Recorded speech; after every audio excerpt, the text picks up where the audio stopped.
Raadiyoo Simbirtuu.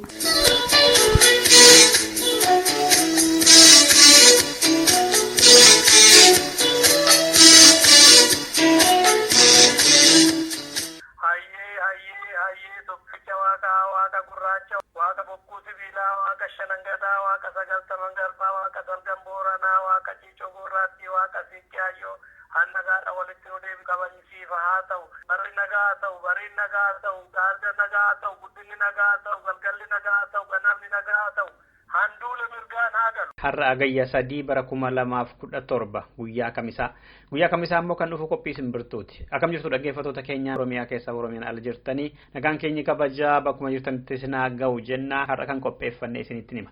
Jalqaba oduu gurra isin buusaa, oduutti aanee sirba tokko isin dhageessisa. Sirba sana boodammoo gara qophii imalaatti dabarra.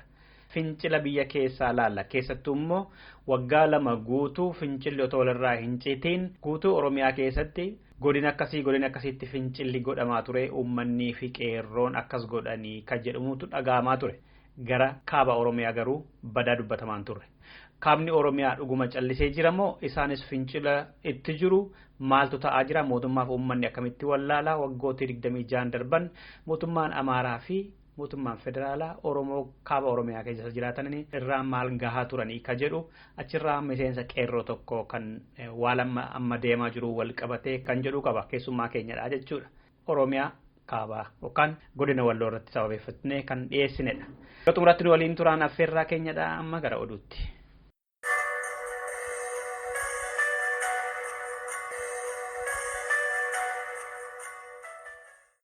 Yoo mormiin daballii gibiraa daldaltootaatiin wal qabatee amma Oromiyaa keessatti ka'ee jiru tasgabbaa'e birraa dhufummoo daballiin gibiraa qonnaan bultootaa fi horsiisee bultoota irratti dabalamuudhaaf mootummaan labsii qopheeffatee of harkaa qaba jedhame.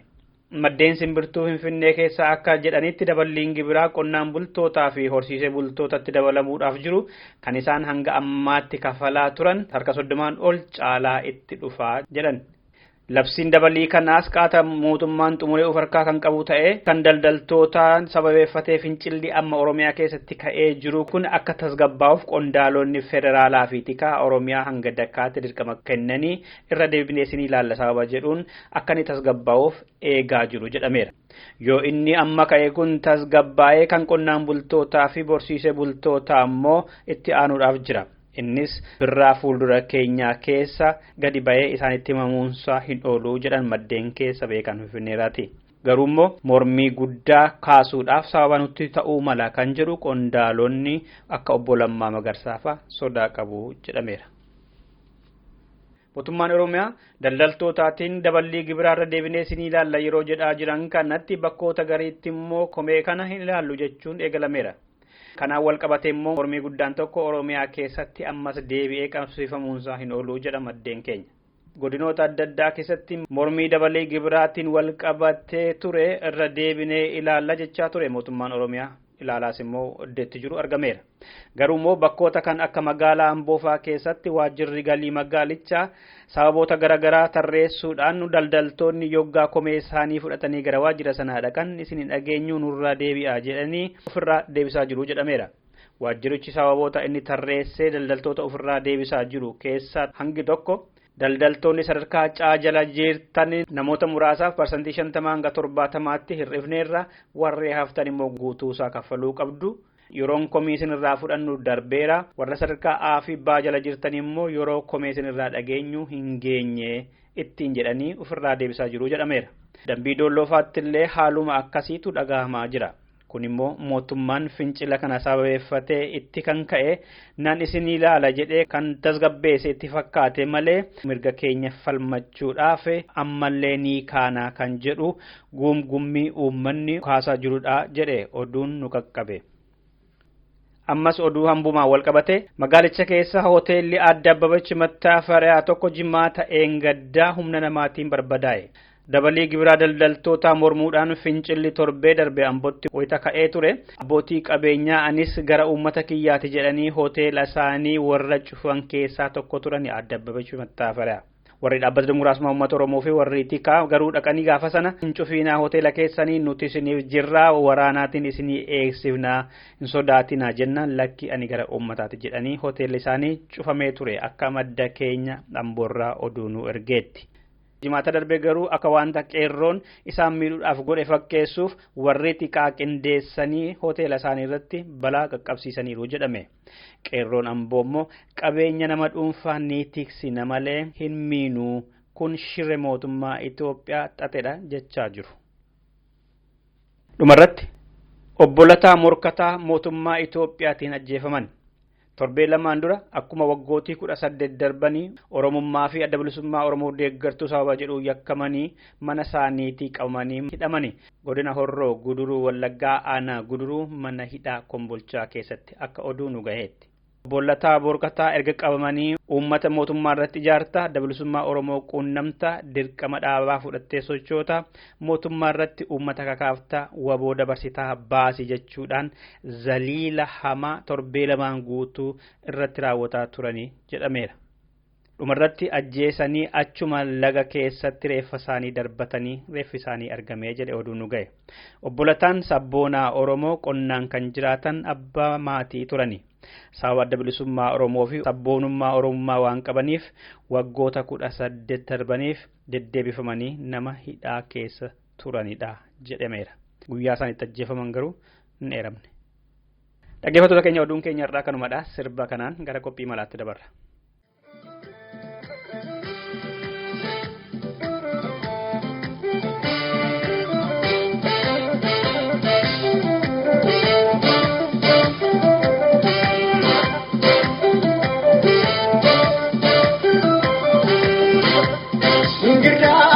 Madi ke zamar ke malo ajarana wajina mani kirdana ke saguboni alaga birabaka teriyanu samudute birabaka dani dani biyoti magani arima obizinga ke zamar ke malo ajarana wajuma murani arima mo ke saguboni alaga birabaka teriyanu Irabaka dani dani riyonya chitani Yaoda etivangu mukarabde kise undara Gadizage yalati Oromo nisera tumatu Yerkumanya teruge obulaspari dangala Malite sumana manya tege rumpatu Urigam baragora nigelami dangala teruga Barumam baram baralaka turre Akabe tumalatu ke baridume agade Yare atibana malege rentagare Waranti marge Mirana batani unde bukisani Yona magamse Urma wamadani komo dukisani Waranti marge Iranda botani unde bukisani Yona magamse Urma wamadani komo dukisani Umichike zimartela bajite gamboda Balballi chola jiru chapsize karaboda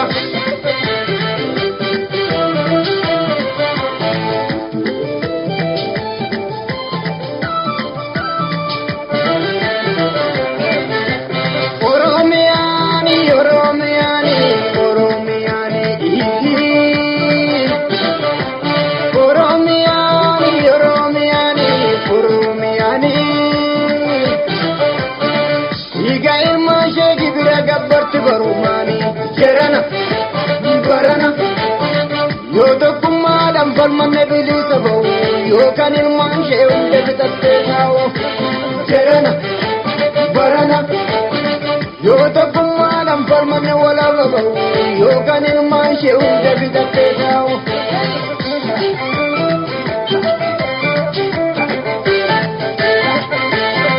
Otume ya doya ya tesanga nutuwalingi ganu mawajabesa inage boresia boresanga edigalo tu makana mabandesa yaa shimalaya ibidda lafaa margu gubbaana maayilaalam madaageessa ormi namaan argu kootumee yaaddoo yaaddeessan ayyaalaallatu walleessina oggeessa diinagee booressan nama yartuutuu kee nama balleessa yaa shimalaya ibidda lafaa margu gubbaana maayilaalam madaageessa ormi namaan argu.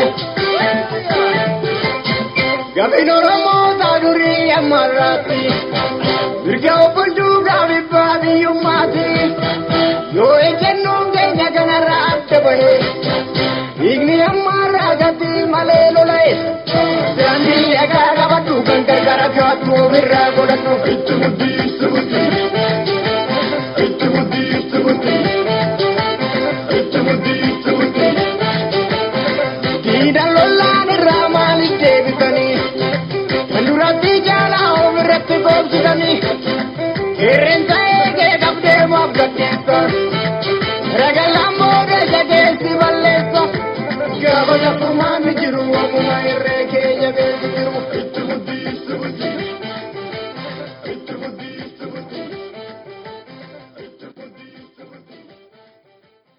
Dhaggeeffattoota keenya amma sararraa miseensa qeerroo biyya keessaa tokko qabna haala biyya keessaa ilaalchise. Keessummaan keenya guddaa galatoomi qeerroo biyya keessa yeroo keef. Yeroo ammaa kana maaltu deemaa jira waa'ee gibira dabaluu wal qabatee Oromiyaa keessatti keessattuu immoo gara kaaba Oromiyaatti wanta deemaa jiru mee nutti himi. Sochiin uummataa maal fakkaata? Ana jedhe dhumuu kan jedhamu irratti jeequmsa Oromiyaa keessa wal qabateen qabee wanni kun nu bira gahuuf jedhanii akkuma kana uummata gabayaatti deemu gadirraa olirraa bitarraa mirgarraa akkasitti karaarratti eeganii sakattanii uleerraa fuudhanii ulee isaanii caccabsanii mi'a isaanii kanarraa guuranii uummata akkasitti tiroorisaa jiranii wanni Oromiyaa irratti hojjetamu harma gahuuf deema jedhanii akkasitti muddama ka'een waa hedduu uummata irratti harma kana yaalaa jiranii magaalaa Sanbatee kan jedhamu.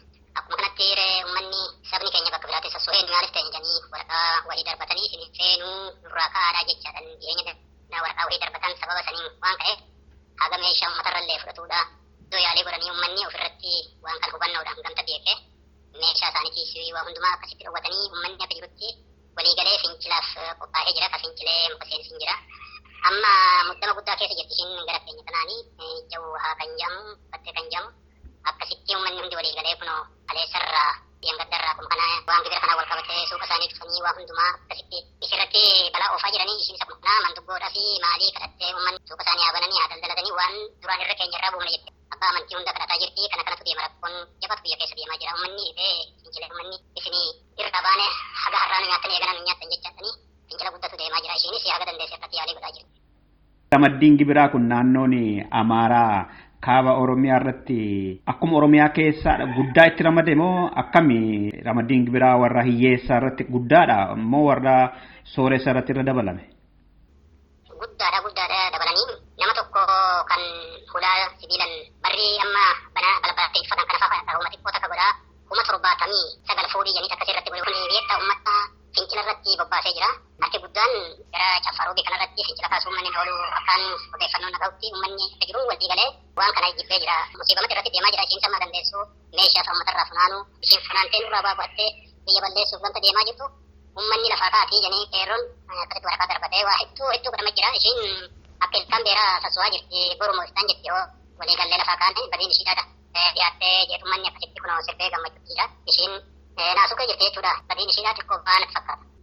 Uummanni akkamitti jira amma jireenyi isaa mootummaa kana faana hidhaanfaa akka mootummaattis tajaajila seeraa fi kan bishaanii kan barnootaa kan uummanni tokko mootummaarraa eeggatu akkuma gaariitti kennaafii jira moo akkamitti wallaala uummanni fi mootummaan waggootii 26 darban kana amma gibiraan waan waliin qabatee wanta jettaniitu jira isaan ala'oo. Gaarii na gaafatte mootummaan uummata tajaajilurra mootummaan of tajaajilaa jira.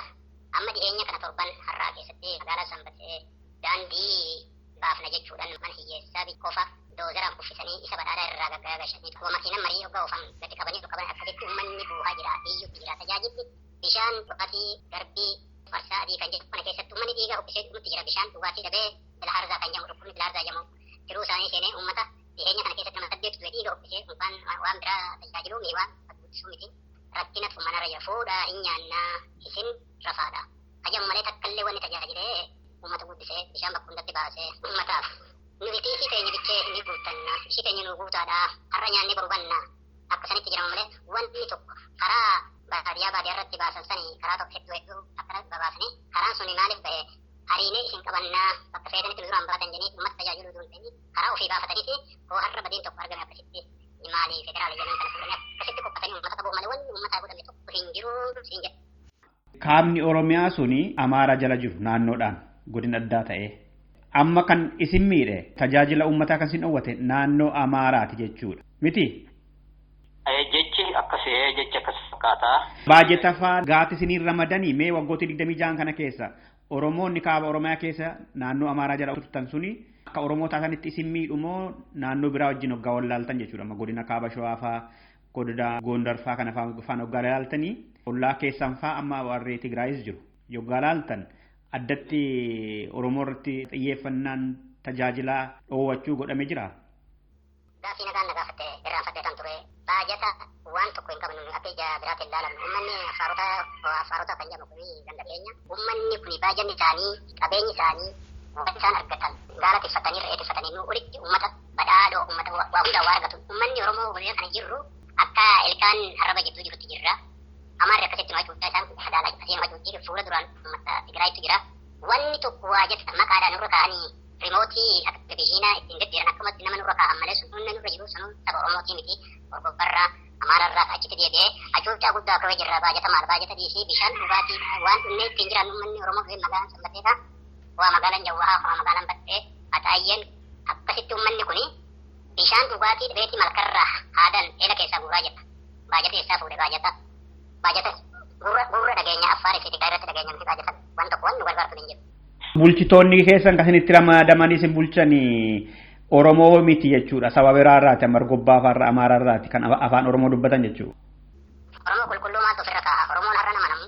Oromoon akka jiruun abaa'oo shoror keessatti akkas jamaan nama Amaararraa waa dhalate nama Orgobbarraa sitti argame nama akkasitti malee namni Oromoo qulqulluu nurra kaa'amee hin jiru. Hacuuccaa jabaa kee jiran. Achi keessattis warumti naannoo Amaaraa bulchanis Oromootaatiin isin ilaalcha abaa'oo qabdi jedhaniitu akka biraatti hidhu jechuudha. Akkasitti nu wancisitti jira dhakaa wancisitti kee kaa'ame wanni waliin sodaachisan harka hoo harka walgahii irratti harka baafannee waan tokko kan dubbannu taate ati dugda kee qoratamuu qabda ati uummata sanii uummata biyya Awurooppaa taa'ee asitti isin fayyeessaa jiru sanii waan akkasiiti kana maqaan keenya kana namni dubbatuudhafu harka ol baafatee dubbatuudhaaf sodaa guddaa qabna kanuma biraan ammoo uummanni keenya jabina qabaa hammam irratti waa hedduu hin dhageessanii nagartanii silaayi waa hedduu hojjeta akkuma kanaan maali sabummaa ofii biyya kee Oromummaa ofii biyya kee nuyi isin hin feenu jaa jira. Afaan hojii naannoo keessanii godina addaa Oromiyaa sun afaan Oromoo qubeedhaan fayyadamtu moo qubee saabaatiin fayyadamtu? Amaariffaa irraan irratti katabanii ka Oromoo jalaan katabanii mana amma murtii deemtu mana hojii hojjette hundinuu kan ittiin gargaaramu Amaariffaadhaan katabanii inni wal himatus inni itti murteessamu Amaarani malee maqaan Oromoodha. Jaani malee wanni murtaa'e tokko argannee itti gammanne hin qabnu. Manni murtiillee afaanuma Amaaraatiin hojjeta jechuudha. Amaaruma. Achirra taa'ee dubbatu maqaan Oromoodha. Oromoon dubbata. Kan ittiin barreessan isuma Amaariffatanii.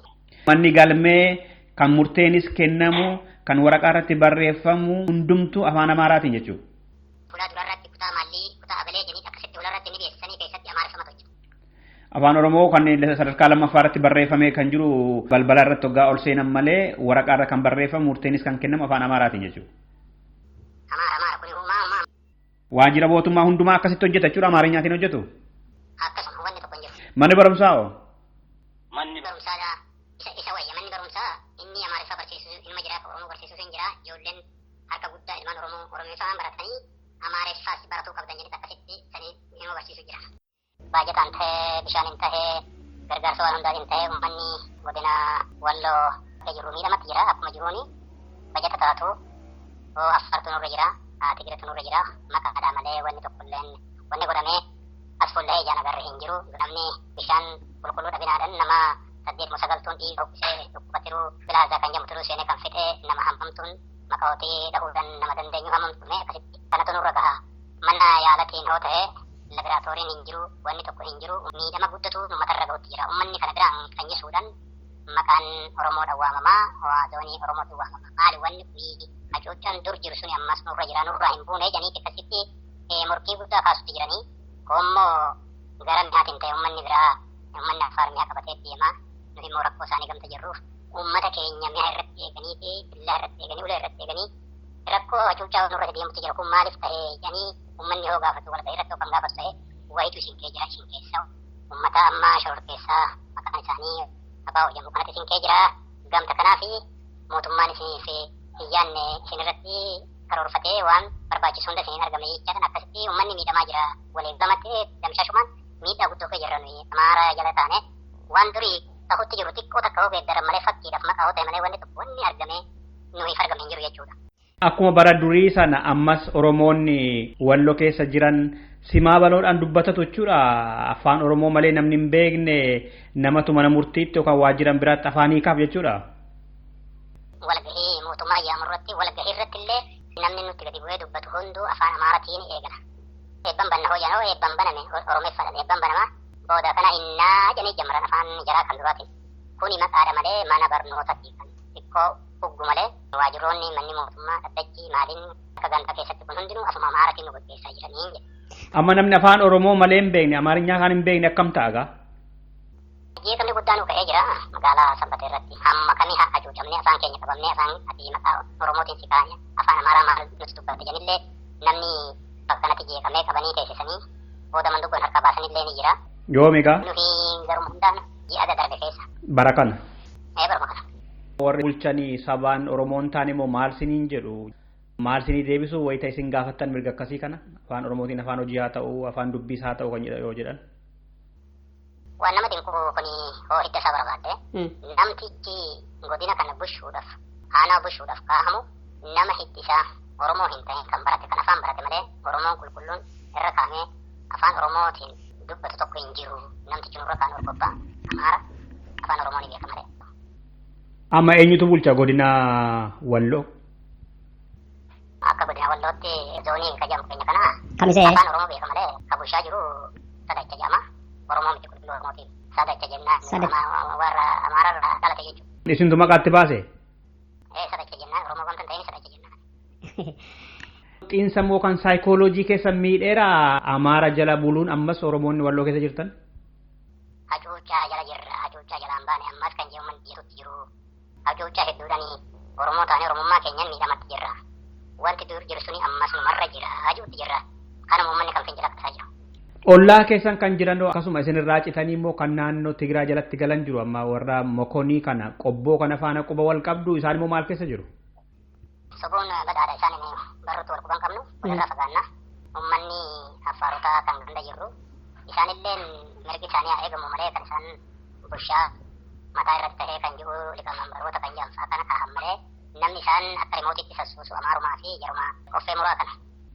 Kabiraa immoo meeshaa nu saamaniiru ka jedhu tokko oduun nu dhufaa ture Walloorraa meeshaa nu hiikkachiisanii saboota biraa kan akka Affaarfaa immoo meeshaarraa ni hiikkachiisanii ka jedhu tokko mee waa'ee isaa maal jettan? Suni dhibbaaf dhibbatti dhugaadha. Walgahii waamaniiti argaa kan jedhu kanarratti meeshaa 15 fudhatanii darsiisanii jecha oduun beekanitti jawaa naannottu kan jedhamutti meeshaa 8 fudhatanii baada kana uummanni namtichi misaa biyyamoo carqii buusanii fi nama dhiisuu eeganaa beekata jennee fiixatee wal akeekkachiisanii meeshaa qabatanii kararratti bahanii mana kaa'aniitu akkuma sanitti kunoo ofirraa eegaa jiranii uummanni gadi gara bosonaatti seenee ture samman duggoodhaan deebisanii 500 taaphatamanii jennee akka uummanni wal jala deemee jiru kan qabnes kana kanallee godhanii abbaa amantii yoo aman duggoo jennee warra isaanii guubamu kan jala deemu hin jira akkana godhaniituma Mahamad Arbiyyee Fardee kan jedhamu fa'a Ahmad Qaadii kan jedhamu fa'a Muhammad Hamdi Umaritoo kan jedhamu kana of jala bobbaasanii kana uummata ta'e oofanii shee'adamu kan jedhamu fa'a ati baay'inaan hedduudha akkanumatti akka haaraa godhaniituma uummata akkasumatti hacuucanii tuqxaa jira. Warri hin kenninu jedhanii bosona galan immoo kam ta'an meeshaa? Birrii 500 haa qaxaamanii mana adii deemee jiranii akkasumatti gowwoomsanii uummanni irraa dacheetuma mana taa'utti jira waan booda godhan. Ofirraa meeshaa kennan jechuudha? Hin kennine birrii 500 irraa fudhaniituma akkuma sana agarsiisuudha lafa kaa'atan. Garuu warra Affaariin uummata Affaariin homaan jenne? Affaar akka fedhetti qabatee deemaa akka fedhetti dhukkubaasa. Maaliif Oromoo irratti xiyyeeffatan jechuudha? Wahitu isin kee jira. Waa'ee jiraa isin keessa sila? Nu Oromummaan keenya ni jira Oromoodhaan Oromoo barus Oromoo iftaan Oromoo. Amma ka walii galaatti walloon maal keessa jira fincila uummataa kanaan? Akka jirutti baatirraa qabee garbaa haga kombolcha dhufutti achirraan harbuun shaalaan meexxiin kamisheen kalloon caffaruu fi jumaateen asuma qaaree haga magaalaa qabii akkasittiin darbee kun haga jawu haguutti mi'a irratti fe'aniitu halkanii guyyaa kee fiiganii uummata sodaachisaa jiranii. Sodaachisuutti jiran malee uummanni ishii qabu garamaa qaba. Labsii hatattamaan erga bahee booda qabannaa mirga dhala namaa maal fakkaata achi keessatti? Akkuma bakka biraa hidhaan kun ukkaamsuun kun baay'ateera? Ni jira. Akkam duraanuu ijoollee hedduu mucaa tokko dhaloon isaa Wallaggaa ture asitti kan hojjetaa ture Bachaaraa jedhanii abbaa isaan beeku Ahmad Adam kan jedhamu Haydar Aliyyi Mahammadoo kan jedhamu kan hunda guuranii hidhatti naqanii hidhaa keessatti badanii banii isaan amma gadhiisanii Adam Alii kan jedhamu fa'a fursirraa nama haga 18 nama hidhaa jira. Qiliinxoo maaliif dabarsanii ukkaamsan itti fufeetuma jira guuruu jiran isa guuran. Mana hidhaan kun achuma Walloo keessa moo Oromiyaatti yookaan Federaalatti fidan? Qiliinxoo kan jedhamu Oromiyaa keessa na fakkaata. Qiliinxoo gara Amboo kan akka hin taane. Tole amma maal feetu isin Oromoonni Walloo keessa jirtan maal barbaaddu? Maal akka ta'u barbaaddu? Ka barbaannu nuyi beekna waaqnis ni beeka. Mootummaa kanaa wajjin ta'uun barbaannu wajjin jiraatuu hin dandeenyu. Biyyi teenya takka Oromoon dhuunfatamu takka isaanumti nu fixuudha. Uummanni kana walii galee dubbataa jira.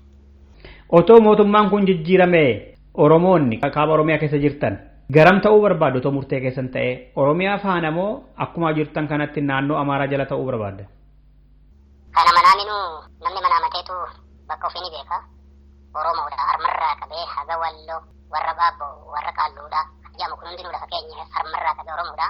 Uummata hacuucee gargarii nama kutee fi afaan namaa balleessu malee ka dubbatu maaliifallee garbii Oromiyaadha. Akkamitti asii walitti dhaabbatee karrayyuu walitti dhaabbanna.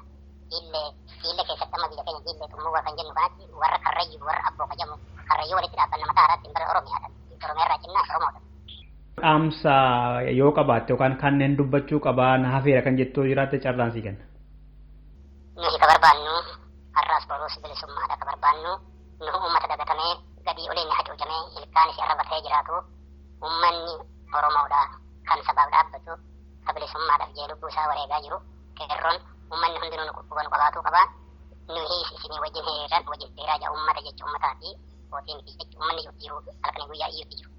Tole. Miseensa qeerroo godina kaaba Oromiyaa keessa yeroo keef baay'ee guddaa galatoomii haala naannoo keessan jiru dhaggeeffattoota keenya ibsuu keetii fi fayyaa ta'e ulfaadhu galatoomi. Isiniin na galatoomaa jiraadha. Oolmaa bultumaan nu biraan dhabamina.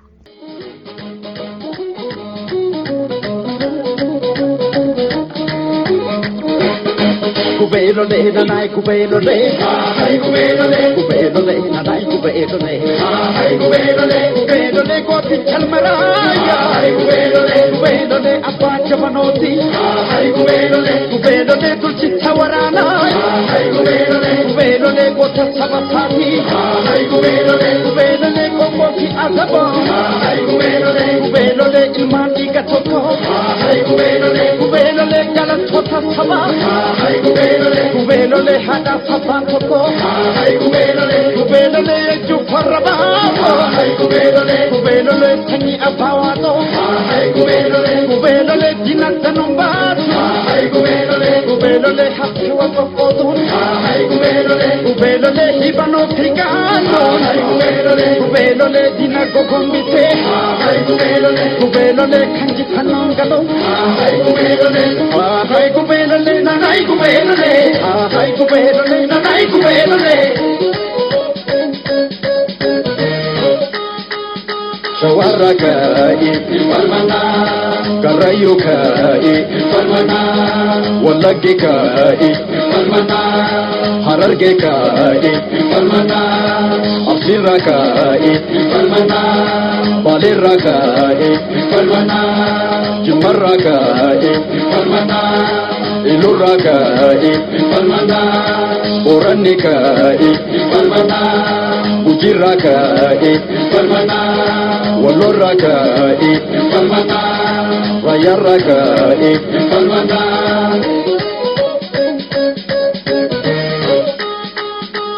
Bashira mate hasana mein darab teran yaadata Muhammad ayat fakar rashid ko teran yaadata Usane idris shaqla haja par teran yadata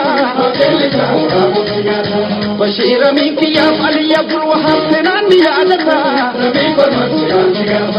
Abdi so fari si papa marte ofi senani yadata Inde korma gaba Muhammad makifa senani yadata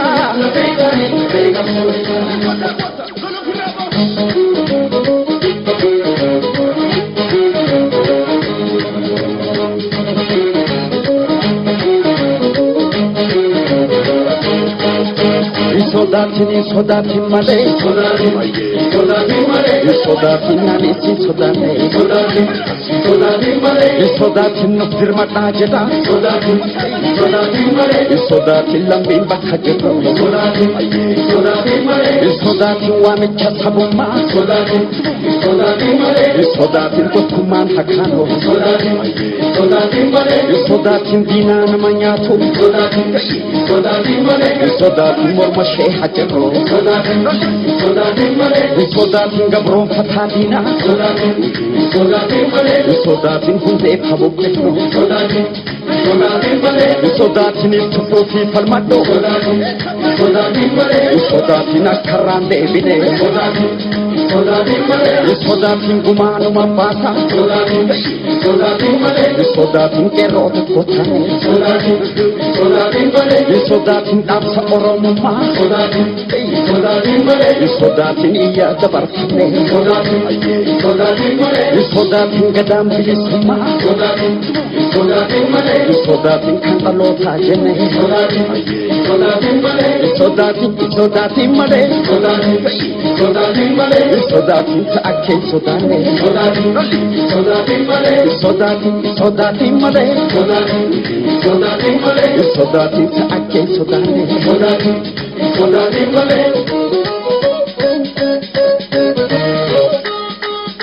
Shawara kai Karayu kai Wallagi kai Hararge kai Absira kai Balira kai Jimarra kai Ilura kai Borani kai Bujira kai Wallora kai Rayara kai Oromia